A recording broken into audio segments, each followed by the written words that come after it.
teman-teman, pada video kali ini saya akan menjelaskan materi mengenai sistem skeleton pada vertebrata dan invertebrata. Nah, apa sih yang dimaksud dengan sistem skeleton itu? Jadi, sistem skeleton atau rangka adalah struktur yang memberikan dukungan, perlindungan, dan juga bentuk pada tubuh makhluk hidup. Berdasarkan struktur dan fungsinya, sistem rangka dapat dibedakan menjadi sistem skeleton vertebrata atau hewan bertulang belakang dan sistem skeleton invertebrata atau hewan tidak bertulang belakang. Yang pertama kita bahas yaitu sistem skeleton pada vertebrata. Nah, vertebrata memiliki endoskeleton atau rangka dalam yang tersusun dari tulang atau tulang rawan. Rangka ini berkembang dari mesoderm selama embryogenesis dan berfungsi untuk menopang tubuh, melindungi organ dalam, serta sebagai tempat melekatnya otot. Adapun komponen utama skeleton vertebrata ada dua. Yang pertama itu rangka aksial dan yang kedua rangka apendikular. Yang pertama rangka aksial atau sumbu tubuh yang terdiri atas 4 bagian, yakni yang pertama itu ada tengkorak atau kranium yang berfungsi melindungi otak dan organ sensorik. Kemudian yang kedua yaitu tulang belakang atau vertebrae yang berfungsi menyokong tubuh dan melindungi sumsum tulang belakang. Kemudian yang ketiga ada tulang rusuk atau ribs, berfungsi melindungi organ vital seperti jantung dan juga paru-paru. Kemudian yang keempat itu ada sternum atau tulang dada, berfungsi mendukung tulang rusuk di bagian depan tubuh. Selanjutnya pada rangka apendikular atau ekstremitas dan girdle, terbagi menjadi dua yaitu tulang ekstremitas atau kaki dan tangan yang digunakan untuk pergerakan, dan yang kedua itu ada girdle pectoral atau bahu dan girdle pelvis atau pinggul yang berfungsi menghubungkan anggota gerak ke rangka aksial. Kemudian adapun tipe-tipe skeleton berdasarkan kelas vertebrata. Yang pertama itu Pisces atau biasa kita sebut sebagai ikan. Nah,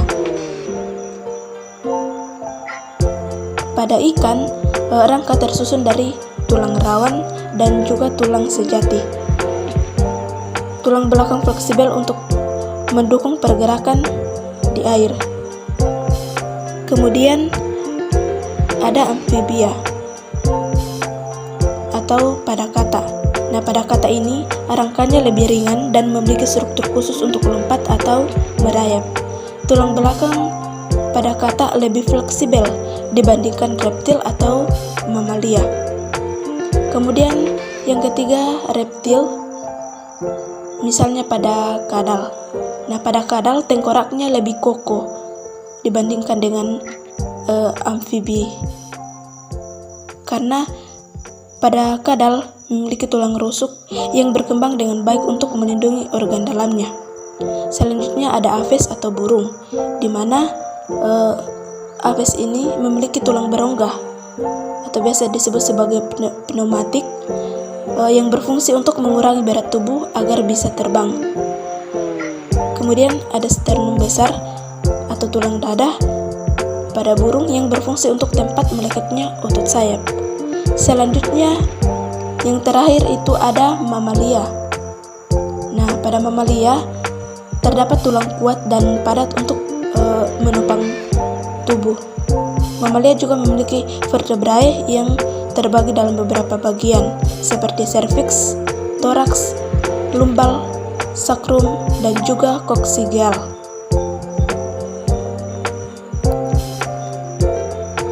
Selanjutnya materi yang kedua yaitu sistem skeleton pada invertebrata.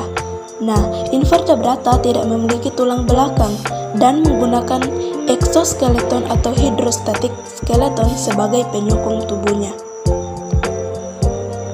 Adapun jenis-jenis skeleton pada invertebrata itu, yang pertama ada exoskeleton atau rangka luar. Nah, exoskeleton ini terdiri dari zat keras seperti kalsium karbonat atau kitin. Eksoskeleton berfungsi untuk melindungi tubuh dan tempat melekatnya otot. Contohnya dapat kita lihat pada arthropoda seperti serangga, laba-laba, dan juga krustasea. Nah, tubuh arthropoda tertutup oleh eksoskeleton atau rangka luar. Selubung ini dibuat dari protein berlapis-lapis dan polisakarida yang disebut keratin. Eksoskeleton dapat terdiri dari zira tebal dan keras yang dilindungi beberapa bagian tubuh, misalnya kepala, namun setipis kertas dan lentur di lokasi lain, misalnya pada ekor. Kemudian, contoh yang lain dapat kita lihat pada moluska seperti siput. Nah, siput ini memiliki cangkang dari kalsium karbonat. Siput ini juga merupakan hewan yang bertubuh lunak, namun sebagian besar dilindungi oleh cangkang yang keras. Kemudian jenis yang kedua yaitu endoskeleton pada invertebrata. Nah, endoskeleton ini jarang ditemukan, tetapi ada pada beberapa kelompok, misalnya pada Echinodermata, misalnya pada bintang laut yang memiliki lempengan kapur sebagai rangka dalam. Nah, dikatakan kelompok hewan Echinodermata karena permukaan yang berduri-duri, tidak berkepala, dan juga mempunyai rangka yang tersusun dari zat kapur di luar tubuhnya. Selanjutnya, jenis yang ketiga itu ada hydrostatic skeleton atau rangka cairan. Nah, pada hydrostatic skeleton ini tidak memiliki struktur keras, tetapi menggunakan tekanan cairan dalam tubuh untuk mempertahankan bentuk dan juga pergerakan. Contohnya dapat kita lihat pada cacing atau annelida, di mana cacing ini menggunakan cairan dalam rongga tubuh untuk bergerak. Selanjutnya, contoh yang kedua ada ubur-ubur, di mana ubur-ubur ini menggunakan tekanan air dalam tubuhnya untuk mempertahankan bentuk tubuhnya. Baik, cukup sekian materi dari saya, lebih dan kurangnya mohon dimaafkan. Sekian dan sampai jumpa.